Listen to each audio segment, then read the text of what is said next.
Yeah, thank you very much for coming here. So first of all, I would like to thank the director of this institute and also Professor Chien-Lung Wang for giving me this chance to come here and share with you my research. And in this morning, I realized that this institute has the gene to put their material to become commercialized and also for open companies. Yeah, so this is really something we try to do in Taiwan at this moment because before the industry and the research really separate from each other. So I hope that the two students that is visiting there, you can incorporate this gene into your blood and bring that back to Taiwan and start a new company maybe in the future in your career, okay? Yeah, so, and in my group, actually, we use diffraction and scattering technique a lot. We do that because we hope to visualize molecules. Because if you see the molecule, then probably you can understand why they do different kinds of behaviors. So this is what our focus in our research. So today, I will go into talking host gas chemistry of molecular nanoparticles. So in this presentation, I will first show you the concept of molecular nanoparticle. Then I will tell you how we find a cavity in these materials. And eventually, if you have some cavity in the molecules, you can use them as a host molecule to develop host gas chemistry. So this is probably the overall flow for my presentation today. Okay, so first, let's talking about molecular nanoparticle. This idea was introduced by Professor Stephen Chen in 2014. So in chemistry, what you learn is you can pick up a group of atoms. Then you use chemical bond to connect them. In this way, you will generate molecules. So molecular nanoparticle, the concept is very similar to this. So if you consider molecules that are nanometer in size, like C60 POSS, PON, or proteins as your building block, then you can thinking about that you use these nano-size building blocks and use chemical bond to connect a bunch of them. In this way, you will generate molecules that is big in size and in molecular weight. And these molecules is different from conventional polymers because if you use chemical bond to connect them in a specific way, then you can create giant molecules that are precise in sequence, composition, and topology. Okay? So based on this idea, Professor Chen, they developed three major groups of giant molecules. The first one is called giant surfactant. In this one, you basically pick up a hydrophilic molecular nanoparticle and connect it to a hydrophobic polymer chain. In this way, you make a surfactant, but it is huge in size, okay? Or you can pick up two MNP that are different in shape, and you use chemical bond to connect them. In this way, you will generate giant shape amplifiers. Or you can pick up a core unit that has a specific geometry. Then you take several MNP and connect to this core. In this way, you generate giant polyhedrons, okay? Because of the chemical composition and the shape of these building blocks are different. So actually, in this giant molecular system, they have generate abundant self-assembling structure based on these molecules. And some of them are quite useful. For example, for this one, you can have double cable channel. So meaning that you can have an N-type molecule with a P-type C60, and then they will self-assemble into a N-type charge transport channel and a P-type charge transport channel. So you can self-assemble it into a semiconductor that can be used in solar cell application. Or in this system, sometimes you can find some self-assembling structure that cannot be commonly seen in organic material. Like sometimes you can see quasi-crystal structure or this Frank-Casper phase. This is not commonly seen in organic materials, okay? And in addition to that, molecular nanoparticle is not only useful for you to build up a giant molecule, it is also useful for you to generate functional materials. For example, Professor Andrew Hirsch and Nihal Garten, what they do is they put some functional groups to the surface of a molecular nanoparticle.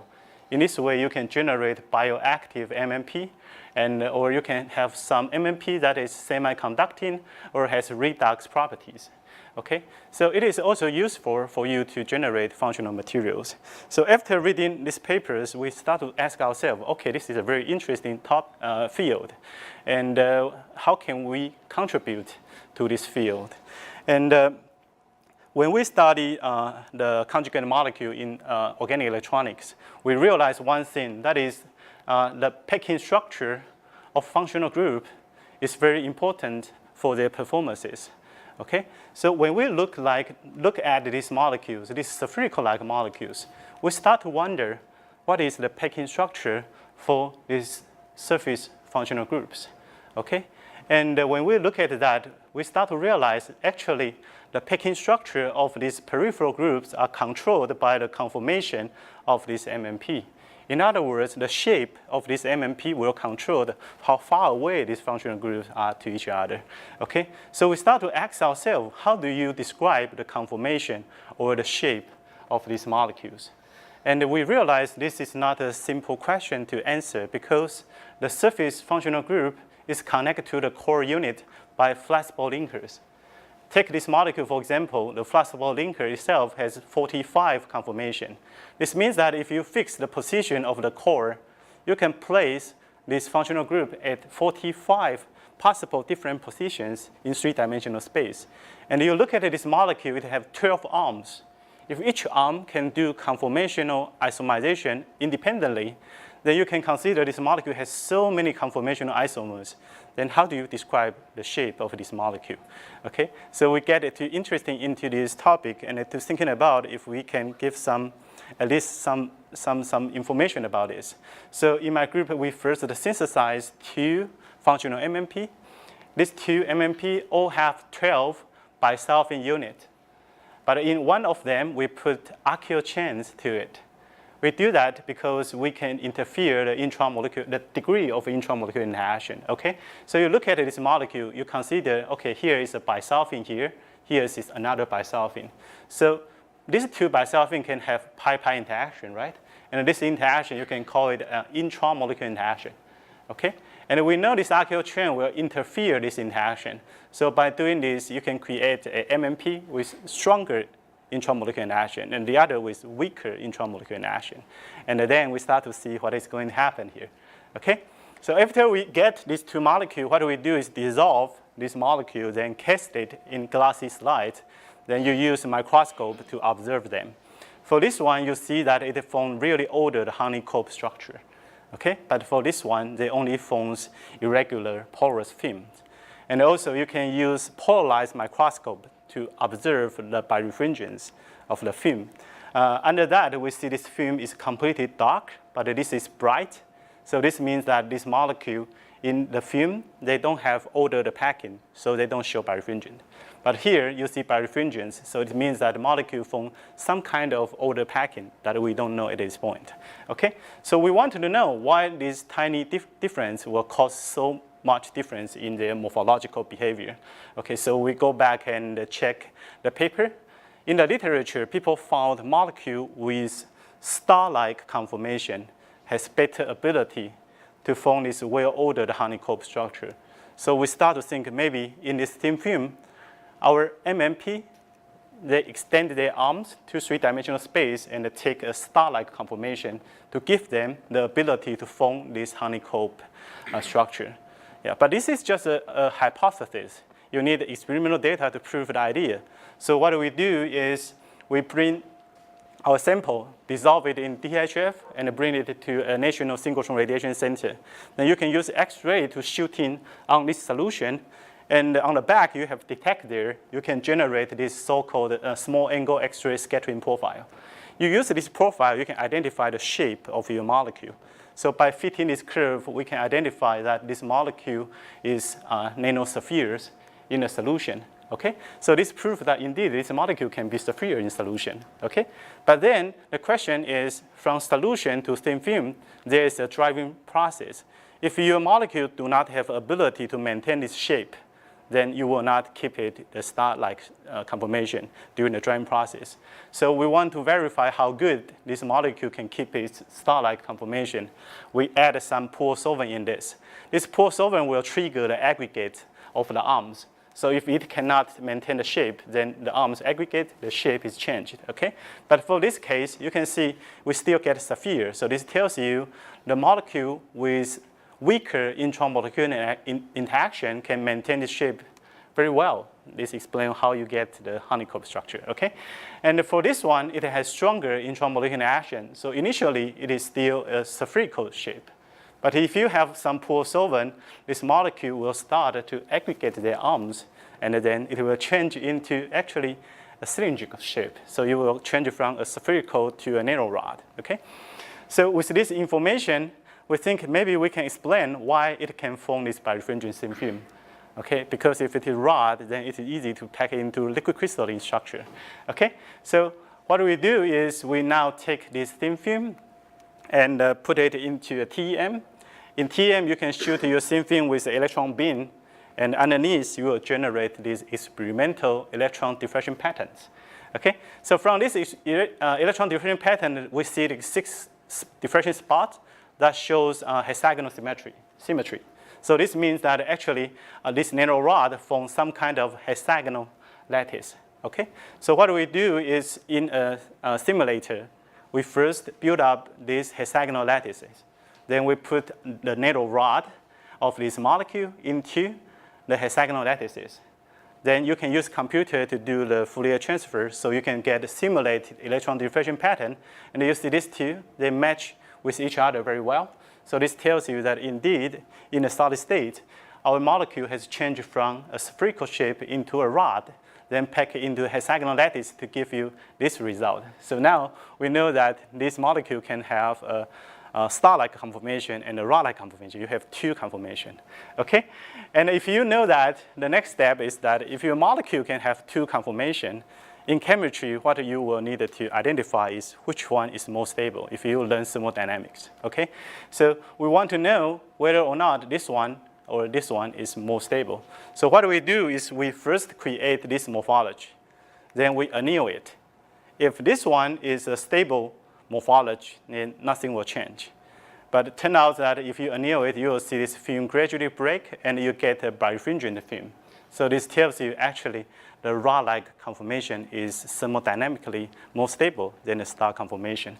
Okay, so based on this study, we found that although we cannot describe all of the shape of this molecule, but at least we give you 2 extreme shapes of this molecule. The first one is star-like conformation, and the other one is nanorod. And we know a little bit about what will determine the preferences of this MNP. Your molecule, if it has weaker intramolecular interaction, they will have better preferences to stay in the star-like conformation so that you can generate honeycomb morphology. But if the intramolecular interaction is stronger, then this MNP will tend to aggregate their arms and from this nanorod, then pack into a hexagonal lattices. So this is so far what we learned from a study of these molecules. Then actually in the beginning, we think this is quite cool. And because if you consider that this molecule is in this shape, then what it do is it collects 6 of its arms to the top, then you have this part, and the 6 of its arms to the beneath, then you have this part. This is how you turn this ball into a nanorod, okay? So we know this, then we also notice that actually this nanorod is a trigonal nanorod, and we started to understand that the symmetry of the nanorod is determined by the symmetry of the core unit, okay? Because C60 have 3 bar symmetry that give you this trigonal nanorod. So initially what we try to do is to create nanorod with different shape. So we think if we can change the core unit that give us a 4-fold symmetry, maybe we can create a tetragonal nanorod. So we started to replace the C60 with a POSS, because POSS is a cubic-like molecules. And a cubic-like molecule, if you look at the diagonal, you will find that it has a 3-fold rotation symmetry. And if you look at its face, then you will understand that it will have a 4-fold rotational symmetry. So we think that maybe this one, we can create not only trigonal nanorod, maybe also a tetragonal nanorod. So thinking by that, we start to synthesize 2 POSS functional MNP. Okay, and in this time, we use POSS as the core, but we still have bisulfine that is alkylated and unalkylated. So you can have 2 molecular nanoparticles that is, one has stronger intramolecular interaction and the other has weaker intramolecular interaction. Okay, and after we get it, under POM, we already see they have different morphological behavior. And we want to know what is the true packing structure for these two. So we do, again, the electron diffraction pattern.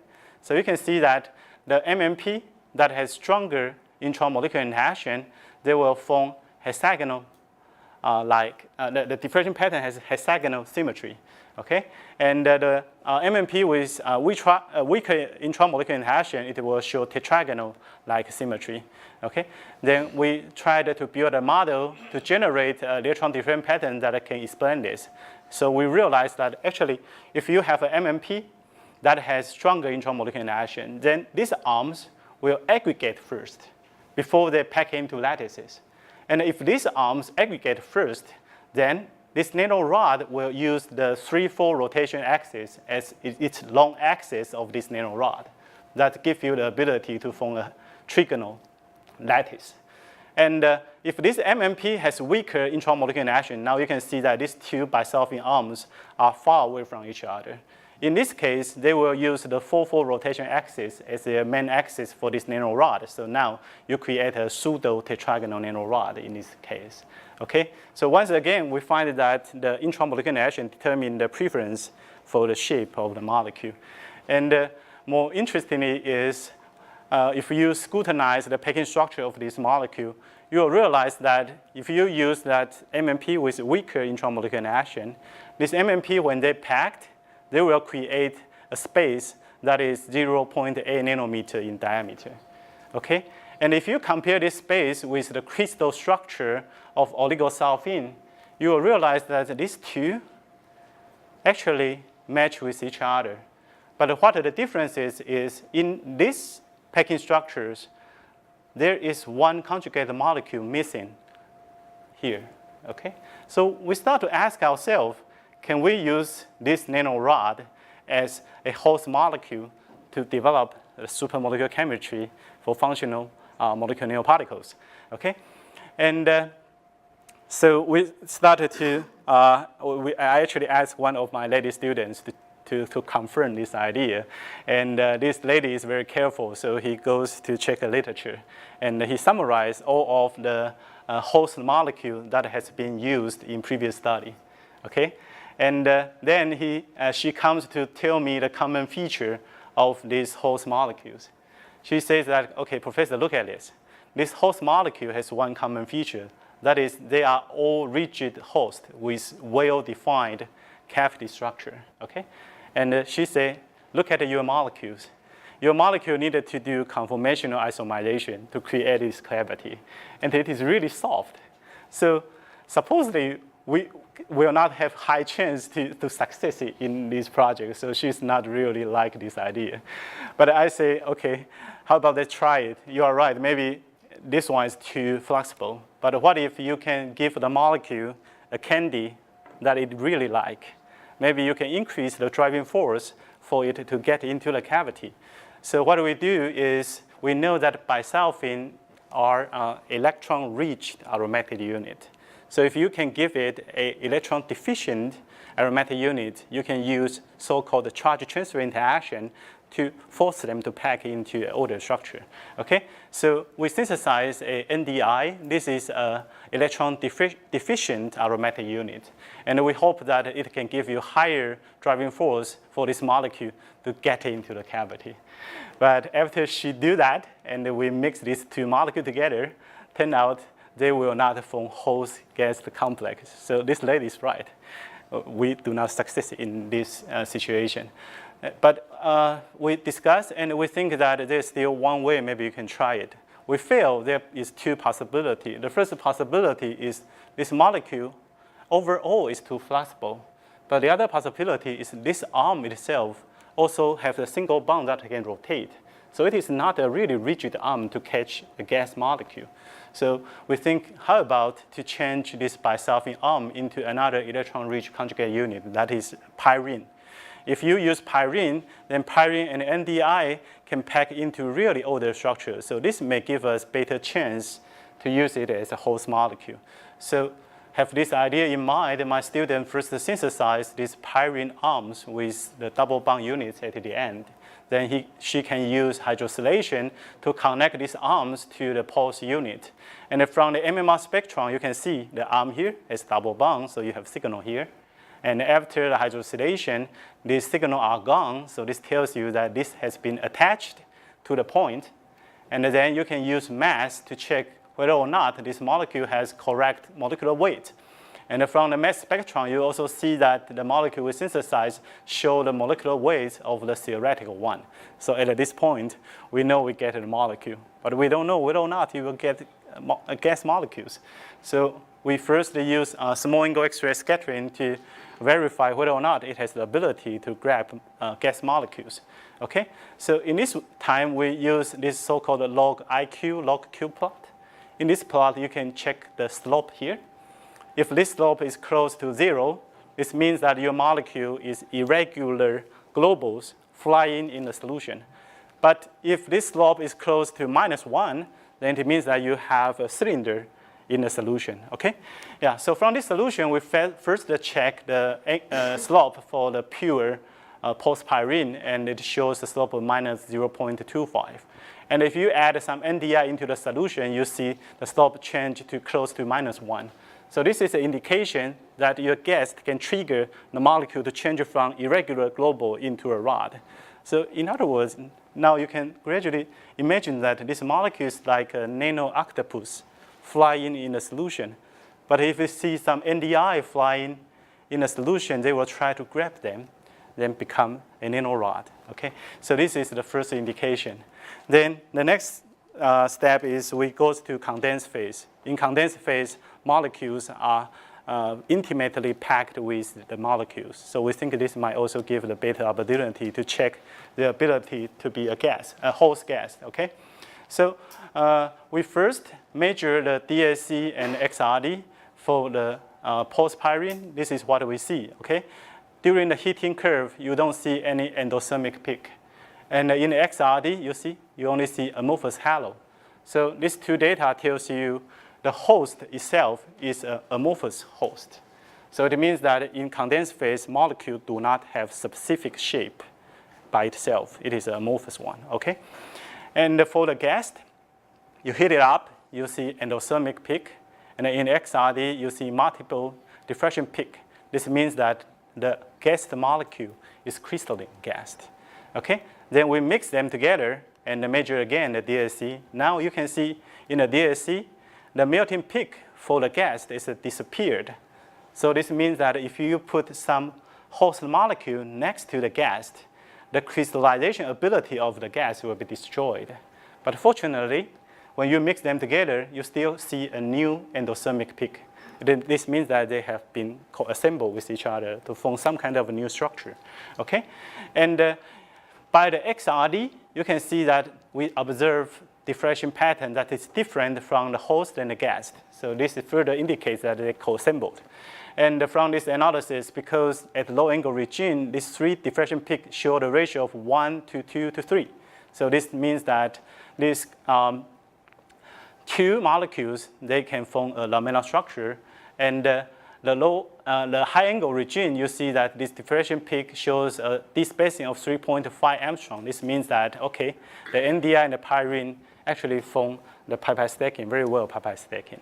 So from these two data, we know that indeed they can form a host gas complex and then further pack into a lamellar structure. Okay? Then we wanted to do more because we check this supramolecular structure. We realized that we can create a nanorod by mix the host and the gas. And then the next thing we realize is, okay, you see, actually our molecule has two cavities. So this means that you create a bifunctional host. So now if you can change your NDI into di-NDI, this means that you connect the chemical bond here. Okay? In this way, you will create a bifunctional gas. So we start to ask ourselves whether or not if you mix these two, they can form a supramolecular polymer. Okay? So then we synthesize this molecule and further test the result. And this is just preliminary result, but at least what you see is the gas is crystalline. But when it mixes with our host molecules, they co-assemble into some ordered structure. So we think we have the possibility to give us a new way to generate a supermolecular polymer. Okay? Yeah, so I will first give a short summary for this part, then I will go to the second part. We have another host molecule. Okay? So actually, in this part of study, we start from understand the shape of a molecule. So sometimes the molecule doesn't have the shape. We have it in the chemdral, okay? So we realize that actually molecule this big can have many different kinds of shape. But fortunately, the nanorod structure is a thermodynamically stable structure. So you can use this nanorod as a host molecule because you identify some cavity in there. So then by characterization, we find the hollowness of these molecules. So now we started to build up the supermolecular chemistry for this set of molecules.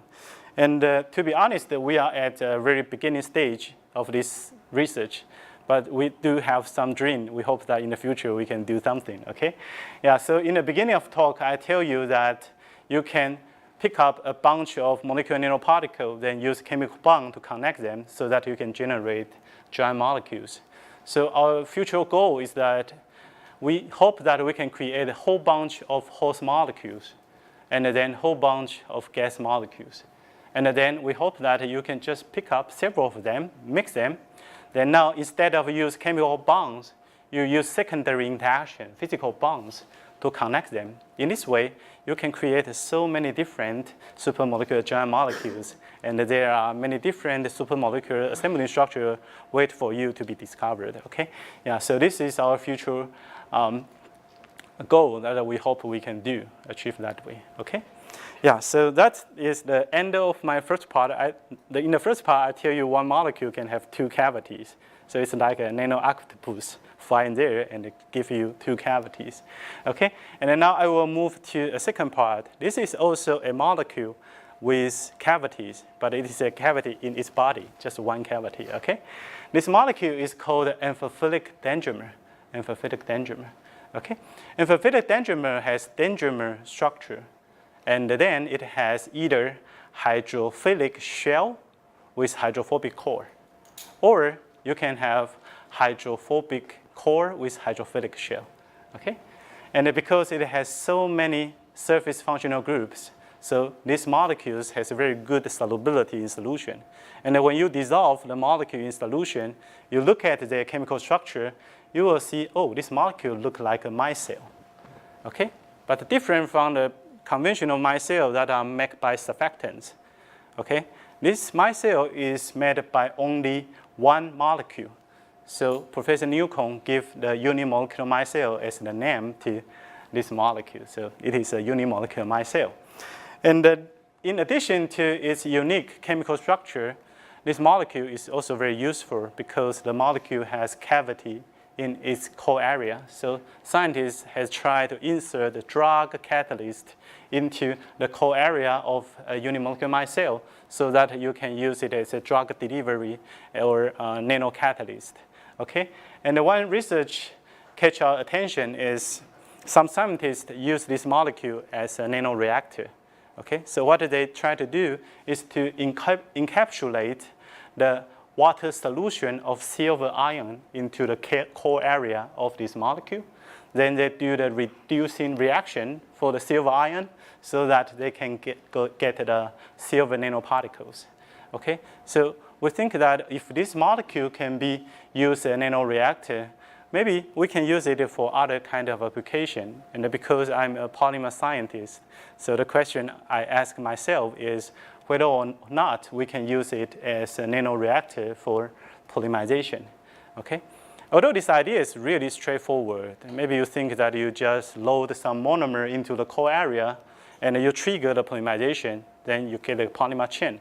But it is actually much more challenging because if you want to create a polymer chain within this nano-confined environment, the first requirement is you need to have sufficient monomer in the core area. So the question is actually related to how much how many monomer you can encapsulate in a nanoreactor. The encapsulation capability has not been verified in the literature, okay? We find that in paper, it says that, okay, amphiphilic dendrimer can take a lot of gas molecules, okay? But this is only happened when the host and the gas has stronger host-gas interaction. Then you can allow many gas molecules to go to the core. But in some cases, you see that these two, the host and the gas, do not have strong host-gas interaction, then the encapsulation ability for the host is really low, less than 1 gas per molecule.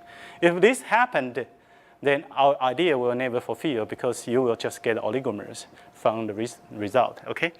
So we think that, okay, we want to try, okay, then the reason for why a dendrimer takes so limited gas molecule is that although initially people think dendrimer are hollow spheres that contain a lot of cavity inside, but in fact, if you dissolve this molecule in solution, the molecule will collapse like a collapsed balloon, and some of its arm will fold back to expel the gas molecules. So this is the reason why the encapsulation number is so low, okay? But we still want to try this idea, but we realize that we cannot rely on strong host-gas interaction because most of monomers are in the neutral state. They only have polar interaction, but may not give you sufficient physical interaction strength to allow you to increase the encapsulation capability. So what we try to do is we pick up MNP as a core because it is big, so you can create large core area, okay, core space. And also we remove all of the branching units from the linker and hope that this can also give us more space to encapsulate the monomer. Okay, so we synthesize this amphiphilic dendrimer. And to synthesize that, what we do is we first create an amphiphilic arm. This arm has a hydrophilic linker, hydrophobic outside. So when you connect this to the core, you can have a dendrimer that has hydrophilic core and hydrophobic shell. Okay? Then from MMR, you can check once again before the reaction, you have the double bond signal here. After the reaction, it is gone, so it tells you that the arm has been attached to the core. Then you need to check how many arms has been attached. Okay, so you use mass spectrum. And from the mass spectrum, the molecule we synthesize shows molecular weight matches with the calculated molecular weight. So we know we get the molecule. And then now, once again, it is very exciting. We don't know what is going to happen. Can this molecule hold sufficient gas molecule to do polymerization? We don't know. So the student dissolve this molecule in hexane, okay? Because the peripheral group is hydrophobic, so you can dissolve it in hydrophobic solvent. Then bring it to synchrotron and measure it, and this student get this flat scattering profile. If you get a flat scattering profile, it means that your molecule do not have specific shape in solution. So it tells you that your molecule is a collapsed balloon in the solution. If it is a collapsed balloon in the solution, then we are really terrified because maybe you cannot host any gas molecule in there.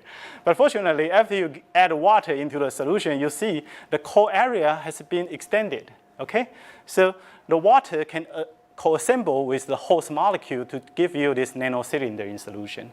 So now we have the confidence that maybe we can allow the gas molecule to stay here, then trigger the polymerization and then make it a nanoreactor. So now we replace the water molecule with this monomer. This monomer is a hydrophilic monomer. This monomer before is used as the material for your contact lens. It allows you to give you high water content contact lens, okay? Yeah, so now we check again. Initially, our molecule is a collapsed balloon in solution. But after you add this monomer, you get this scattering curve. This means that our amphiphilic dendrimer co-assemble with the hydrophilic monomer to give you a nanocylinder in the solution. Then we put some radical into the solution, trigger the polymerization, and it gives you this curve.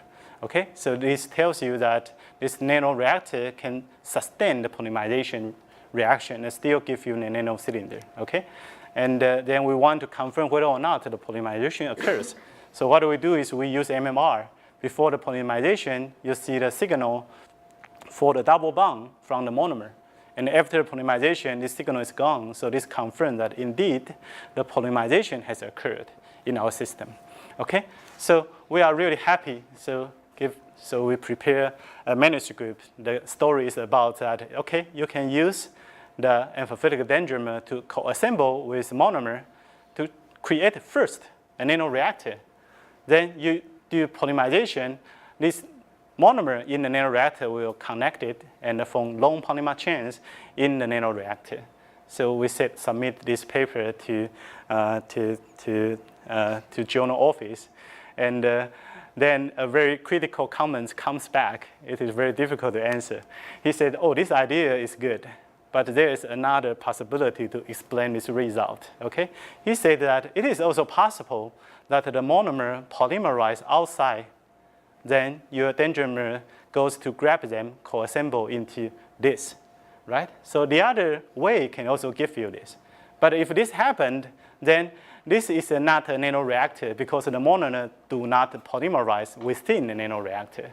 Okay, so if this happened, you cannot claim your system is a nanoreactor for polymerization.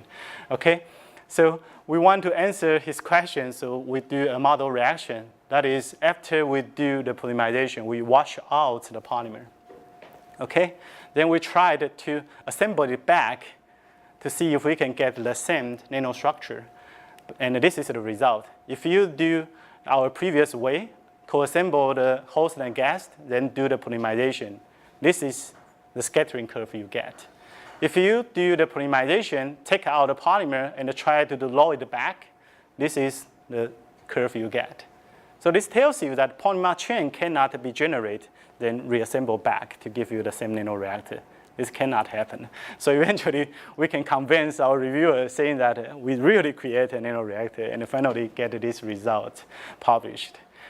Okay, and after we do that, we started to try other things because now we want to go deeper. Previously, we cannot calculate how many monomers is in one nanoreactor. Okay, so we shift our system to the water system because molecules can segregate better in a water system. So in order to do the polymerization in water medium, the first thing you need to create it is a water-soluble amphiphilic dendrimer.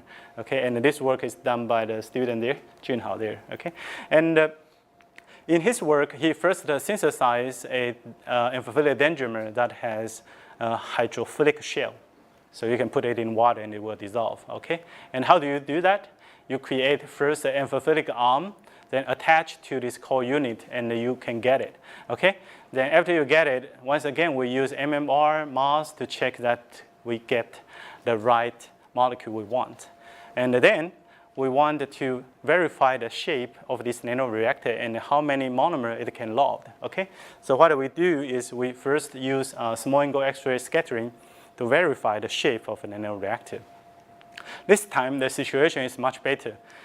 Each dendrimer, when they dissolve in water, can give you a spherical-like nanoparticle in the solution. Okay?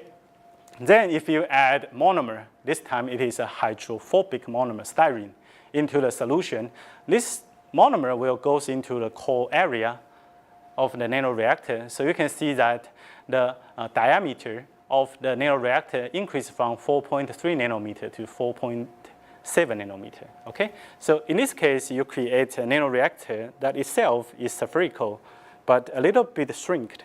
Now you add some gas, it will swallow and become a bigger sphere. Okay? So this is a much well-controlled system compared to the previous one. And then we wanted to know how, okay.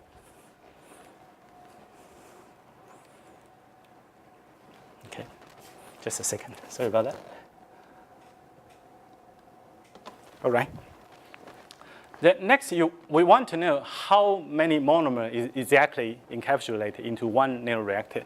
So what we do is we load excess amount of monomer into the solution. So the styrene, the concentration we add here is way large than the possibility for the one nanoreactor to encapsulate.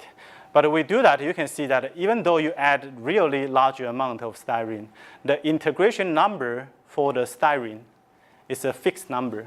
So this tells you that for each nanoreactor, it can only take around 40 monomer in the reactor, okay? And then we do the polymerization for this nanoreactor. So we see that after the polymerization, once again, we first check the double bond signal of the monomer. If it is polymerized, this signal will gone, okay? So after the polymerization, you no longer see the signal here. So this means that the monomer indeed transferred into the polymer. And how long the polymer chain is, so we wash out the polymer, then run a GPC. This is the GPC curve we have collected when the polymerization time is 12 hours. And we see the molecular weight here is 3,600. And this gives you a degree of polymerization around 38. So you see the polymer chain has 38 repeat units, and the nanoreactor take about 40 monomers. So this tells you, indeed, your nanoreactor will first take 40 monomers, then connect them into a polymer chain. So we are really excited about this result, and therefore we sent the sample to Professor Chien-Lung Wang because he can give us more detailed characterization for this colloidal system that is really tiny.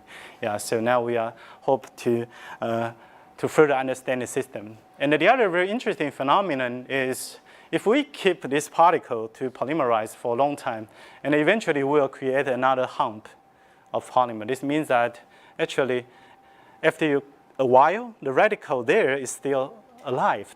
It can keep taking more and more monomers from the outside so that you can create a longer polymer chain. We still don't know the mechanism of this part yet.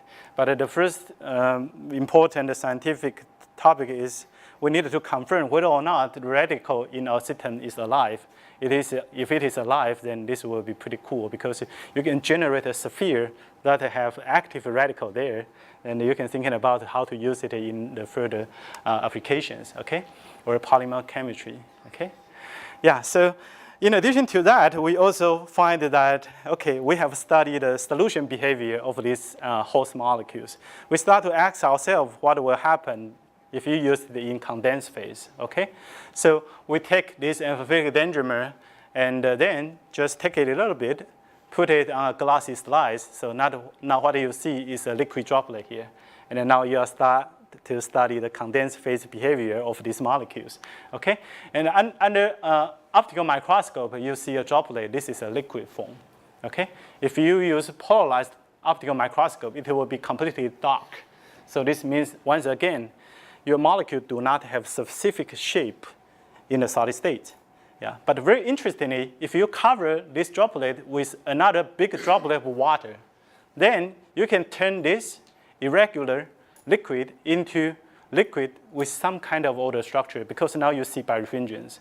So there has to be some order packing for this molecule. And we want to know what is the packing structure. So we bring this droplet to, once again, synchrotron radiation center, shooting X-ray on it, and you get this 3 diffraction peak. It shows the Q ratio of 1 to square root of 3 to 2. This is an indication of your molecule packed into hexagonal columnar phase. Okay, so we built up a model for a hexagonal columnar phase of this molecule, and you can see that in this structure, your amphiphilic dendrimer co-assemble with water molecules to form these columns. Okay, and the waters are in this blue region. So we start to realize if water is here, then this is an artificial water channel, okay? Okay, if it is an artificial water channel, then it means that you have built up some nano pipe, right? So the next question we have is whether or not we can align this nano pipe to get a water channel array, okay? So we think that if you have a droplet here, you cover it with water. The channel will just grow randomly. Then what if you have a droplet here, you just use a water droplet to gradually approach it, and finally contact on only one side. Then you will trigger the nucleation, the crystal growth only from one side. In this way, maybe you can build up a well-aligned water channel. So what we do is we first put our molecule here, then we put a water droplet, only contact here, only contact on this side. And you can see as the time passes, this channel gradually grows. And this water channel has some alignment, okay? So at this point, you have aligned the water channel. And we wonder if this water channel can really allow the water to diffuse across it. So what we do is we first build up a water channel, then we put salt water here, pure water here. So on the both sides, now you have atomic pressure, and see what is going to happen. Okay, and this is the video we have recorded for this one. So you can see the water on this side can indeed goes to there. So now the water can be transported across to our artificial water channel. So we also find that this amphiphilic dendrimer, although it's like a collapsed broom, but it is really interesting. If you feed it something it likes to eat, then it will deliver some behaviors that is not expected. And although in our group, this is not the first example of artificial water channel. If you check on Google Scholar, you can see there are many previous studies. But we think that this is the first one allows you to build up artificial water channel that is several hundred micrometers in length. Normally, the water channel length is determined by the molecular length. So the length is normally several nanometers. Now it goes to several hundred micrometers. So we think that maybe we can think about something about it. For example, one idea could be if you have this really long water channel, what if you replace some of the amphiphilic dendrimer here and give it some function? So when you transport water or some water solution, then when the chemical goes through this channel, in some spot, they will carry out some reaction. Then in that way, you will have not only the nanopipe, you also have some nanoreactor allows you to do some flow chemistry. That is what we try to do in the future, but we are still investigating this one, okay? So for this one, this is another host molecule. It has some cavity in the inside. You can use it as a nanoreactor in solution phase, and for condensed phase, if you give it water as hydrophilic gas molecules, then you will be able to build up artificial water channels. And so if you combine the two sections, really what our beginning point is try to see molecules. What is their shape? Then after identify their cavities, then we started to use them as host molecule and develop different kinds of host gas chemistry. And then my personal experience from this research is like this, okay? Initially, we are in the Department of Chemistry. Me and my student always think that the molecule has the molecular shape as what we drew in the chem draw, okay? So if you wanted to do some new work, your professor always call you to his office and draw something on the chem draw and say, okay, now you synthesize it, right? That's true, right? Then you will think, oh, the molecule has this shape. But later, we started to be confused because if the molecule has the shape we draw in the chem draw, then why two molecules has very similar shape give you very different morphological behavior? Okay? Then we start to realize that you needed to understand the conformation of these molecules, then you can explain this. And so to some point, we start to realize molecules are just like kids. If you don't have the ability to look at the kids, you will never know what they can do.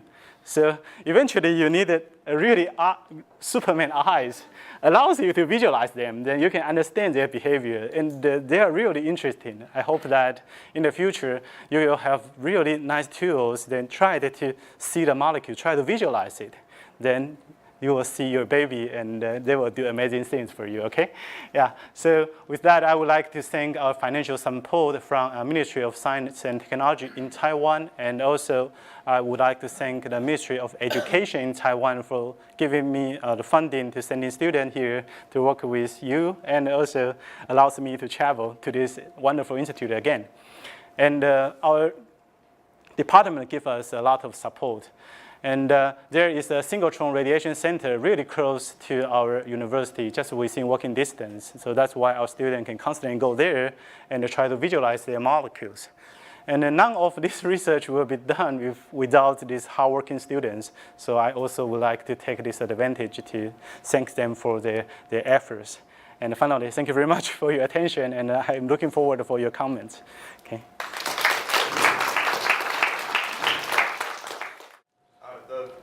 Channels I thought were really interesting. I'm curious, did you try any like selectivity studies for them? Like say if I mixed water and isopropanol, will one be fed through the channel at a different rate? Right, we are now trying to do that. Yeah, but okay, just a second.